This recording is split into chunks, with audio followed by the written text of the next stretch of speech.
care este vineri. Avem o vreme beton de ieșit, dar din păcate noi n-am reușit să ne sincronizăm și să punem la cale o ieșire. Așa că am zis să facem un filmuleț scurt despre Jeep-ul meu VJ cu rost de 33, să vă dau un mic update de fapt. Și urmează să vă spun mai multe. Acum merg până la Vlad să mă întâlnesc cu băieții, să vedeți exact ce vrem să facem.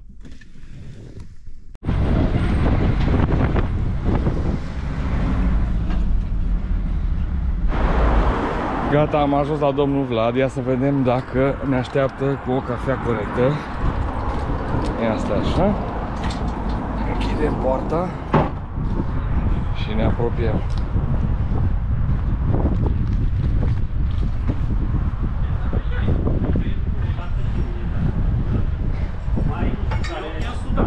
Salutare! O cafea corectă avem? Dă mâna, omule! Salut!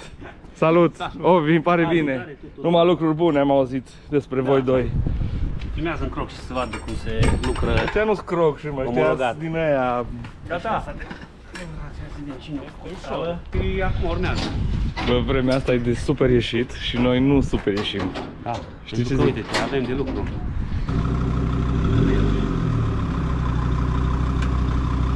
Hai să vedem. Ai adus cafeaua? Veseluța, Revil o dat semne de oboseală. De ce? Nu vrea să dozeze numai din a doua. Înseamnă că nu-i măcinată corect. Măcinată, i-am zis astăzi a fost. I-am zis, fă-mi o grosolan, maxim și tot. Prima dată... Na, mersi, gust bun are. Nu, păi Nu, stai, asta cu astea nu mere cu da, băi, eu beau așa. Păi, coniacul ascuns sub. Cum le-am încurcat, e tare? Bună? E tare bună, e ok. Eu așa beau. Că am făcut de la tare în sus. a mea single long și a ta double. Eu bag strong. Ce espresso ai? Breville Mini Barista. Vezi că trebuie să... Dacă aveți o recomandare de ceva, puneți în niște comentarii. Bă, eu 3 am cumpărat și... Bun, hai să filmăm un pic aici standul de lucru. Vă spunem imediat ce facem. Nu, Vlad? Adi? Da. Da. Pe ce facem? Bun, pe ce facem? Stai așa că vă spun acum. După 2-3 săptămâni de umblat cu vâjul cu rost 33, mi-am dat seama că parcă mașina nu mai trage așa de bine, în sensul în care se mișcă mai lent, roțile sunt mai grele, mai mari și încercăm să facem astăzi o nefăcută. Adi, ne spui cum putem optimiza mașina mea? O să încercăm să resoftăm ECU și să resoftăm calculatorul de cutie de viteze ca să obținem un pic mai multă putere la motor și să obținem schimbări mai rapide și mai ferme la cutia de viteze. Asta da, ca să nu patineze. Să nu aștepte atâta între schimbările de viteze, să nu schimbe vitezele ca și un șofer începător, să schimbe ca și un șofer mai experimentat, să zicem. No, bun, și ce presupune treaba asta? Treaba asta presupune să demontăm calculatorul de cutie de viteze, care e în consola centrală, să îl desfacem, să căsătorim ceva fire pe el ca să-l putem scrie și apoi presupune să desfacem calculatorul de motor, să-l scriem tot așa pe masă sau să-l scriem direct în mașină. Asta depinde dacă avem timp sau vrem să ne jucăm. Hardcore science. Nu, hai să dăm drumul. Ce mi-ai menționat aici că la Adi puteți să-i trimiteți prin poștă calculatoarele de aia. Da, asta e. Se poate face. Și vi le face. Le trimite. Ofer serviciul ăsta de pe o zi pe alta, cum ar veni. Super. O să lăsăm pe ecranul o dată de contact ca să vorbiți cu omul. Bun, acum să vă ajute. Să terminăm de conectat tot. Cel mai probabil o să facem și niște teste cu mașina before and after, înainte și după, să vedem dacă într-adevăr performanțele s-au îmbunătățit. Hai să-i dăm pice. În general, la o resetare de cutie de viteze ar fi recomandat o resetare a adaptărilor, pentru că dacă vin la pachet cu hărțile, adaptările vin la pachet cu hărțile și atunci practic ar trebui clonate așa și salvate. Da, îi recomandat să facă o readaptare și pe de altă parte s-ar putea să vină și cu erori la pachet și iarăși merită o resetare a erorilor înainte de orice. Bineînțeles, dacă apare o eroare, nu e motiv de panică, că nu mergi. Nu e motiv de panică pentru tine că te pricep, dar pentru mine care obiect decorativ, da. O resetare merge repede, o resetare merge repede. Ce meșterești acum aceea? Am scos calculatorul de cutie de sub consola centrală și acum trebuie să-l conectăm ceva fire ca să putem programa procesorul în memoria din el. Și asta înseamnă să-l deschidem și să-l deschidem ca să putem cositori un fir care pune procesorul în modul de și memoria în modul de programare. Așa. Și asta tu cum ai învățat toate lucrurile astea? Ai lucrat? Așa, curiozitate. Cumva am lucrat în domeniul automotive, aproape de NAG1, care e cutia de viteze de pe Jeep. Am lucrat aproape de NAG2, mai degrabă. Și a fost curiozitate mai mult. La puncte de pornire și după punctele astea de pornire am studiat multe nopți ce trebuie să fac, unde sunt hărțile, ce valori au. Așa, construim firul ăsta. Și ăsta e motivul pentru care calculatorul de cutie trebuie să ajungă la mine pentru resoftare. Altfel nu se poate face pe mașină sau remote toată operațiunea. Mergem pe deal aici să facem o probă, să dăm niște timp. Hai să luăm niște timp. Și mai revenim, softăm și... Na bine, dar... atunci trebuie să bag. Hai să dăm drumul atunci. Da, o să pregătim, să avem TC-urile deschise ca să putem să le softăm, facem probele, pe venim softăm, mergem să refacem probele. Păi hai să dăm drumul atunci. Pregătim să mergem în probă, avem 2 TC-uri. O să luăm așa, o probă mașina ta stock, în momentul cum e acum. Stai mă un pic, mă. Ce să le TC-urile, că nu înțeleg nimic. Transmission Control Unit. Ok, aici. deci avem 2 calculatoare de cutie și avem calculatorul de pe mașina ta. Acum mașina ta e în format stock, mergem să luăm niște cifre, să vedem ce performanțe are. O să swap-uim, o să schimbăm cu calculatorul de cutie softat de ADI, o să mai refacem măsurătorile, să vedem doar calculatorul de cutie cu softul stock la motor și cu roțile tale, configurația ta, după care revenim aici să scriem și calculatorul de motor, să vedem motor, cutie softate, ce performanțe îți față de stock și ce ai acum. Am înțeles. Și ne băgăm toți 3, da? Toți 3, dar la probă doar pasagerul tehnic în spate, pasagerul copac o să fie în dreapta, tu conduci. Hai, deschid ușa, da? Da.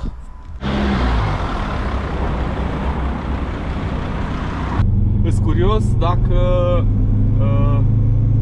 mai îmi dă eroarea aia. Da, se dă. Nu, acum nu, dar cu softul nou, zic. Ok. Știi? Dar el avea de actuator turbo cu softul ăla fake. O să-ți trimiți și softul ăla fake, no name ce-l avea. Mamă, dai bun locul ăsta. Acum te uiți un pic pe valori. Nu-i bun loc. Da, de testat ăsta. Aici îți dădea de jos, nici n-apucai să ajungi aici. Nu, dar asta zic, faza e că tu mergi accelerat cumva aici, știi?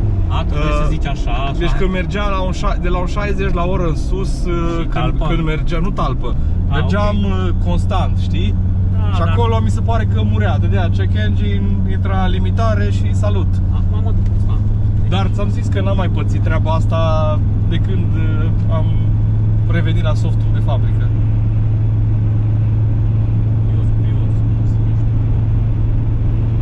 Deci așa, off the record cum ar fi. 2 oameni mi-au zis că mașina, un tinerit cu 10 ani, fără să știe unul de altul, și altul a zis că o simți și soția lui prima dată când s-o sui pe mașină. Da, Torque Pro îmi zice că e pregătit pentru un test de... Ready. 2, 3 și...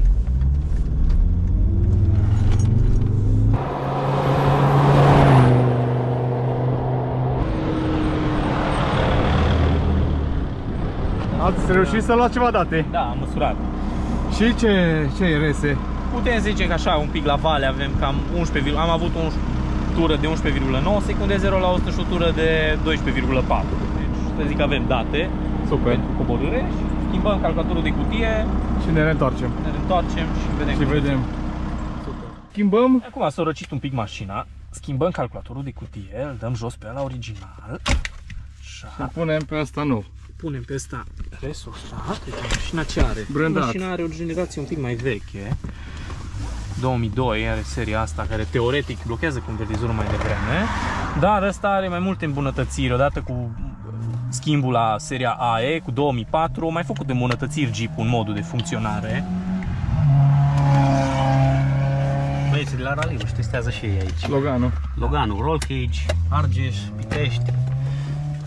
Auzi, 1.6 aspirat. Bine, sună bine. N-avem ce zice. telefonul țipe. Asta. E mai dificil aici pe poziție. Să încerc să nu îl desfac. Da, uite că îl desfacem, punem mufă. Nu, că o să rămână în mașină. Da, rămâne ăsta în mașină. Stai, nu trag ăsta. Da. Așa. Suntem rezolvați. Nu, gata. Bun, acum foarte repede ar trebui să punem contactul. Resetezi tu? Resetăm adaptările. Off. Pentru cine are VJ cu diesel, e esențial VJ Diag Pro. Mai ales dacă mai și butonați de unii singuri la mașină. Doar că ăsta merge numai pe Android, parcă. Din păcate doar pe Android. Din păcate doar pe Android. Ne conectăm la adaptorul OBD. Conectăm la transmisie. Contact pus. Durează un pic. Auzi cu transmisia imanent. Fault codes. Clear. Erau niște coduri salvate. Le ștergem. Test. Resetăm adaptările. Complet. Acum ar trebui repornit. Oprit, luat contactul, pus contactul din nou. Pune contactul din nou. Și ar trebui să avem adaptările ok. Mai citim o dată toate erorile, inclusiv pe motor. Să fim siguri că e ok.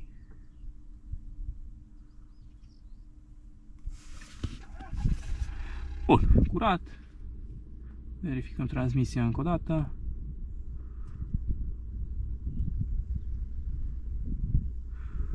Din nou lent, da. Avem răbdare după el. Speed. Meditare. Gata. Curate. Da. Bun. Power. Putem testa. Începe tura 2 cu softul schimbat. Ia l-ai.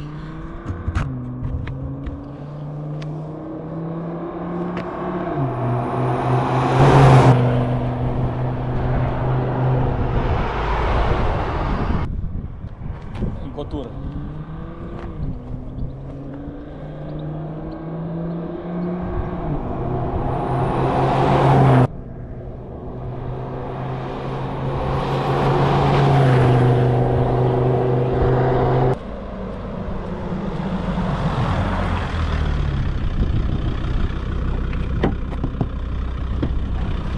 Modificat ceva? Da, îmbunătățiri. Undeva pe la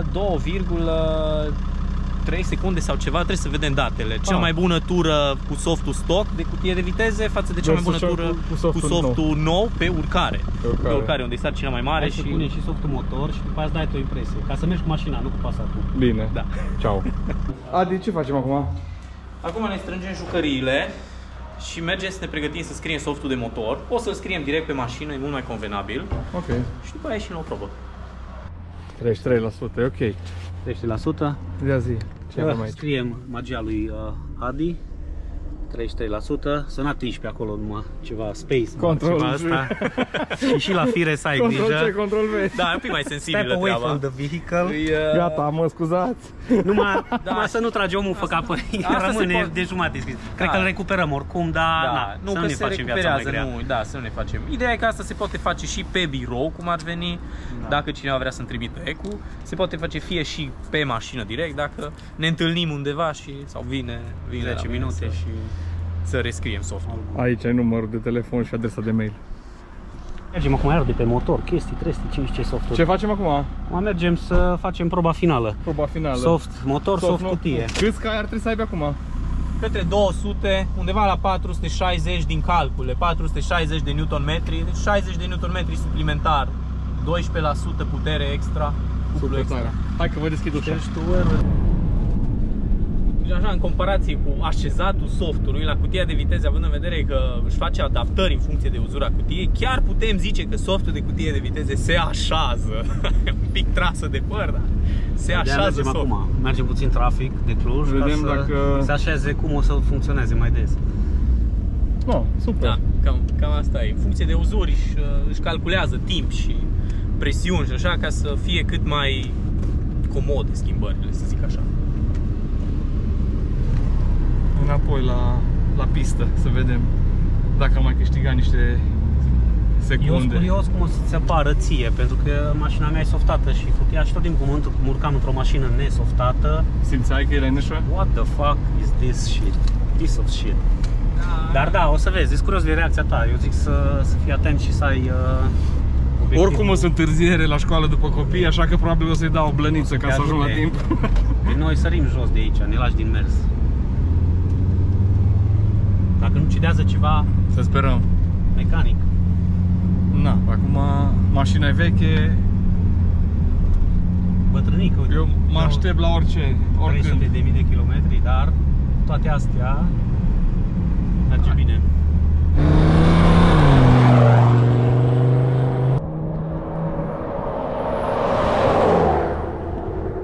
Se simte total diferit mașina, e mult mai agilă, parcă nu-i mai greoaie, schimbă perfect. Oricum va trebui să fac un test la drum mai lung să-mi dau seama, dar clar este o îmbunătățire vizibilă. Cât am câștigat la sută, că voi ați măsurat? Nu la sută, numai în secunde absolute. 0 la 100 am câștigat undeva la aproape 4 secunde. 4 secunde la urcare. E enorm în urcare. Mi se pare foarte mult.